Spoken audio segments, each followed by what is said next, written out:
کہ علم حاصل کرنا ضروری ہے، صرف ضروری نہیں بلکہ اسے فرض قرار دیا، فریضۃ۔ ایسا کیوں ہے؟ ایسا اس لیے ہے کہ حصول علم یعنی علم حاصل کرنا یہ انسانی فطرت کا بنیادی تقاضا بھی ہے اور بنیادی ضرورت بھی ہے۔ کیسے بنیادی تقاضا اور بنیادی ضرورت ہے؟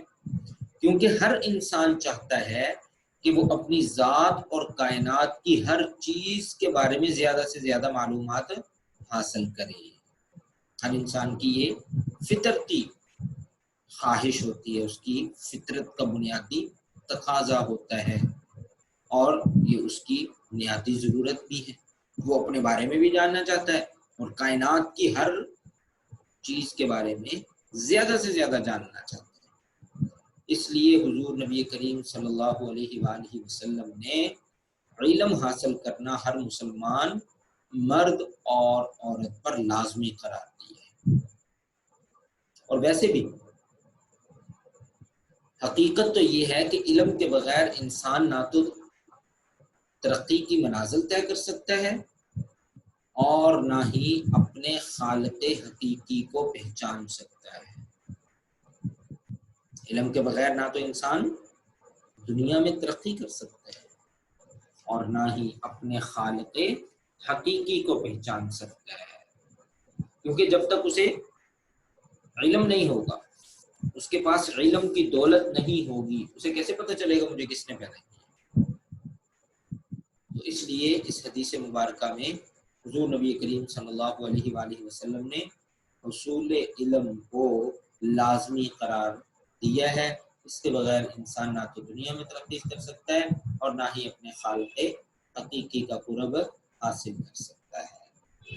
امید ہے آپ کو اس حدیث کا جو مضمون ہے وہ سمجھ آ گیا کہ اس حدیث میں رسول کریم صلی اللہ علیہ وآلہ وسلم نے حصول علم کی اہمیت بیان فرمائی ہے۔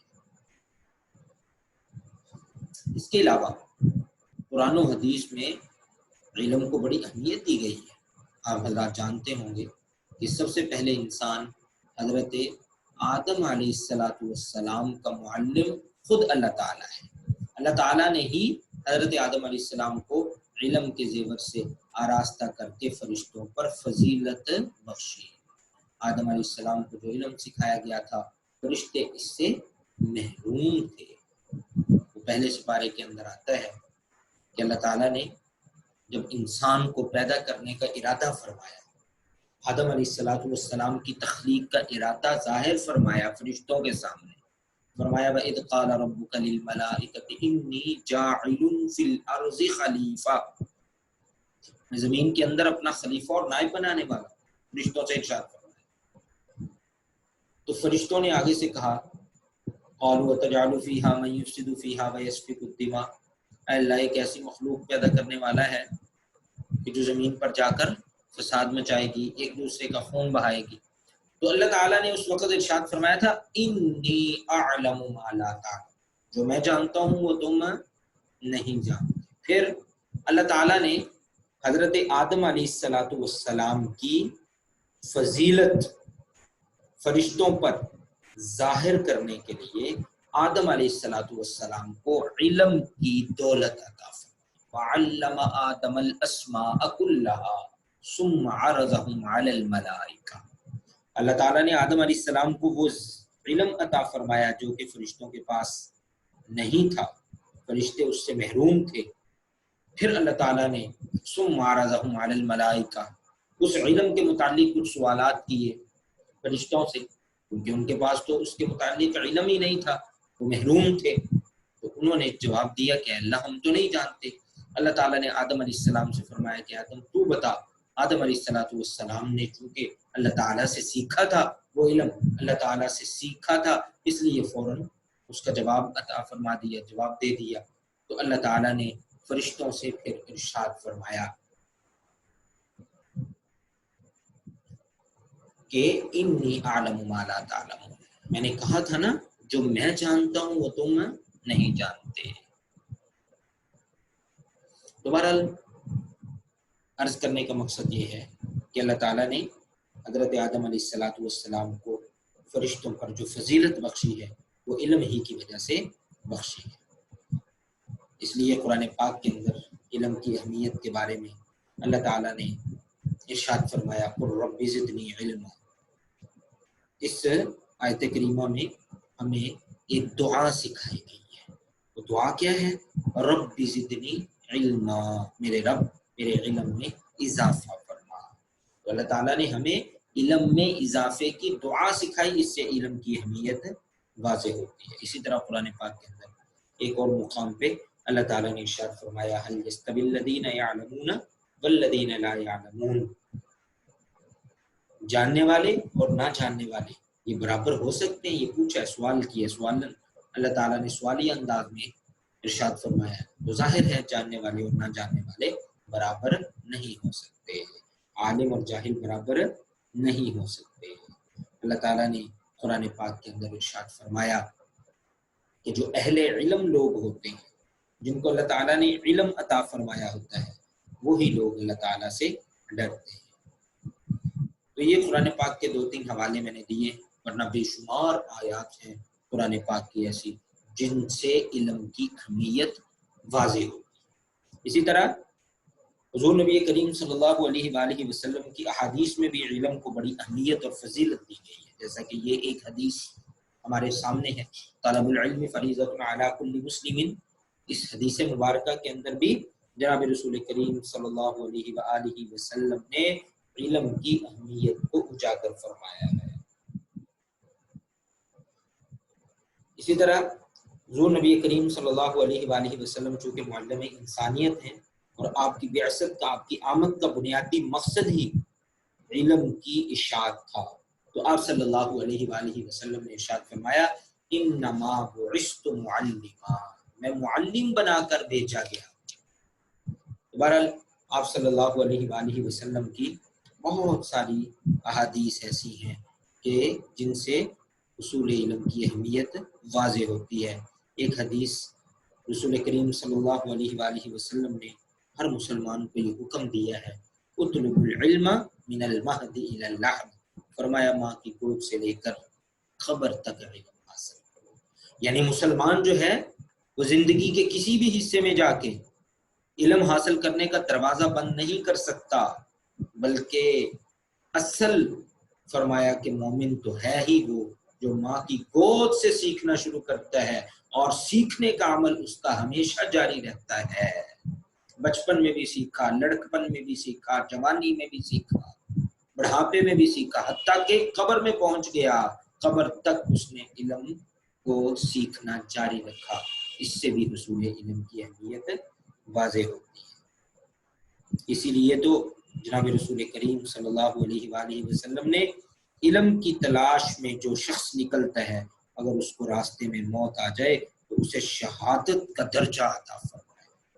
آپ صلی اللہ علیہ وآلہ وسلم کا ارشاد ہے کہ طالب علم کو علم کی تلاش میں اگر موت آ جائے تو وہ شہید ہے۔ سبحان اللہ۔ اسی طرح جناب رسول کریم صلی اللہ علیہ وآلہ وسلم نے علماء کو، اہل علم کو، جن کو علم دیا گیا ہے، ان کو انبیاء کا وارث قرار دیا ہے۔ اور جانتے ہیں انبیاء کے وارث کون لوگ ہوتے ہیں؟ فرمایا کہ انبیاء کی میراث دراہم اور دنانیر، یعنی درہم اور دینار نہیں ہوتے، یعنی وہ دنیا کا کوئی ساز و سامان نہیں چھوڑ کے جاتے، بلکہ فرمایا کہ ان کی میراث علم ہے۔ تو علماء انبیاء کے اس لیے وارث ہیں کہ انبیاء نے جو علم چھوڑا ہے وہ اسے سیکھتے ہیں اور اسے آگے سکھاتے ہیں۔ حضرت علی کا مشہور قول آپ حضرات نے سنا بھی ہوگا، بار بار پڑھا بھی ہوگا۔ آپ نے فرمایا کہ جس نے مجھے ایک لفظ بھی علم کا سکھایا اس نے مجھے اپنا غلام بنا لیا۔ اب اس کی مرضی ہے، چاہے وہ مجھے اپنے پاس رکھے اور اپنی خدمت کروائے، اور چاہے مجھے آگے فروخت کر دے۔ اللہ اکبر، کیسے بڑے لوگ تھے، کیسی عظیم الشان ان کی باتیں تھیں۔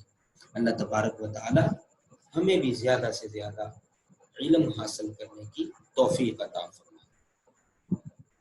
آخر میں ایک ضروری وضاحت میں کرنا چاہتا ہوں. بعض لوگ یہ سمجھتے ہیں کہ شاید اسلام جو ہے یہ سائنس اور جدید علوم جو ہم پڑھتے ہیں ان کا مخالف ہے، جبکہ حقیقت میں ایسا نہیں ہے.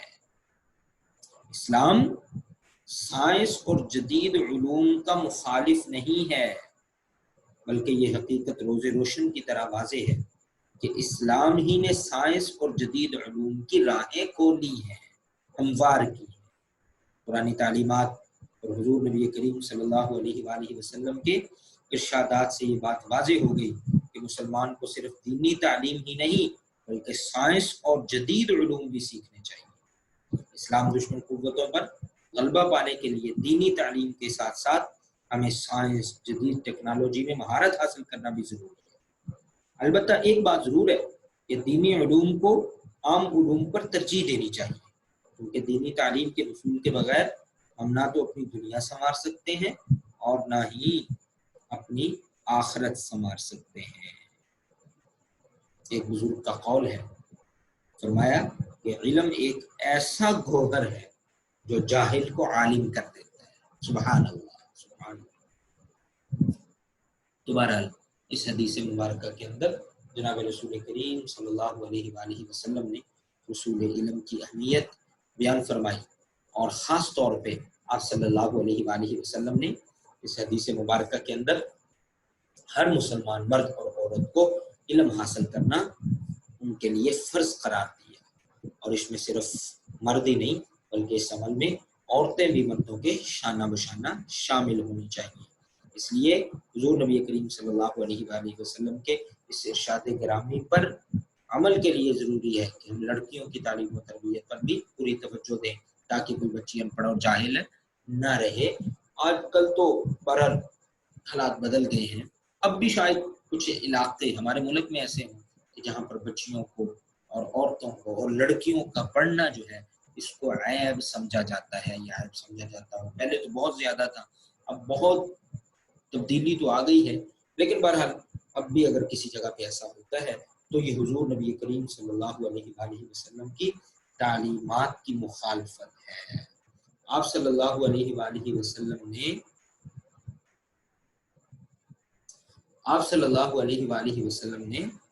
تو ایسا نہیں ارشاد فرمایا. آپ صلی اللہ علیہ وآلہ وسلم نے تو اصول علم کو ہر مسلمان مرد اور عورت پر لازمی قرار دیا. آپ کی تعلیمات جو ہیں وہ یہی ہے کہ جیسے مرد کے لیے، لڑکے کے لیے علم حاصل کرنا ضروری ہے، ایسے ہی حضور نبی کریم صلی اللہ علیہ وآلہ وسلم نے ارشاد فرمایا کہ عورت کے لیے، لڑکی کے لیے بھی علم حاصل کرنا ضروری ہے. بہرحال